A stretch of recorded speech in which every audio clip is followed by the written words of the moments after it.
Everyone, आज हमारा episode number first है लेट्स नो अवर कॉन्स्टिट्यूशन के बारे में। आज हम डिस्कस करने वाले हैं the preamble of India constitution.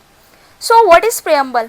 Preamble एक तरीके का हमारा इंट्रोडक्टरी स्टेटमेंट है, या फिर हम बात कर सकते हैं कि एक तरीके का हमारा इंट्रोडक्शन है हमारे कॉन्स्टिट्यूशन का। ये कब से रिफ्लेक्ट हुआ था?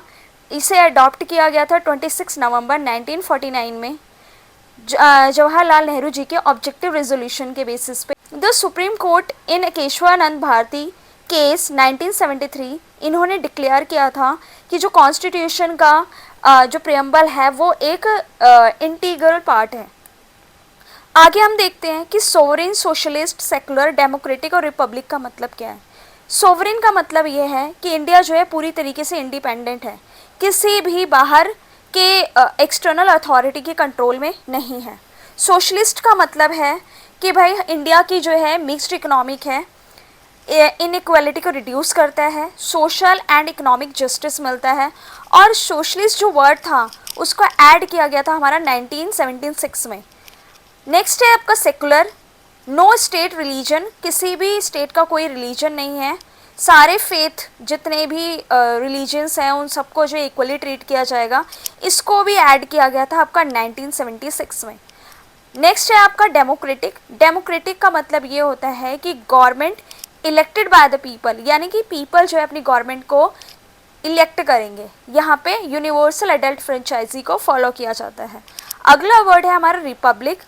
President is elected, not hereditary, no monarchy, यानी कि कोई भी राजशाही शासन नहीं होगा इंडिया के अंदर। नेक्स्ट है आपका justice, social, economic and political justice for every citizen. जितने भी सिटीजन हैं उन सबको सोशली, इकोनॉमिकली, पॉलिटिकली जस्टिस मिलेगा हर एक सिटीज़न को।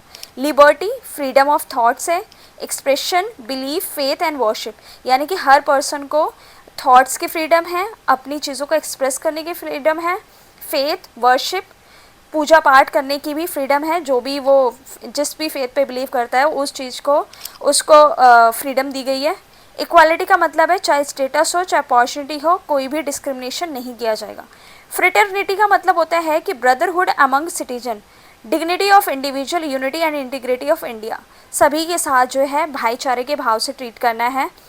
हर एक की डिग्निटी को इंडिविजुअली, यूनिटी और इंटीग्रिटी के साथ इंडिया में देखा जाएगा। सो हमारे प्रियम्बल का जो हमारे कॉन्स्टिट्यूशन का इंट्रोडक्टरी पेज है वो जो है हमें ये सारी चीज़ें बोलता है। Thank you so much. हम नेक्स्ट एपिसोड में मिलेंगे, एपिसोड 2 में लेट्स नो योर कॉन्स्टिट्यूशन में। Thank you.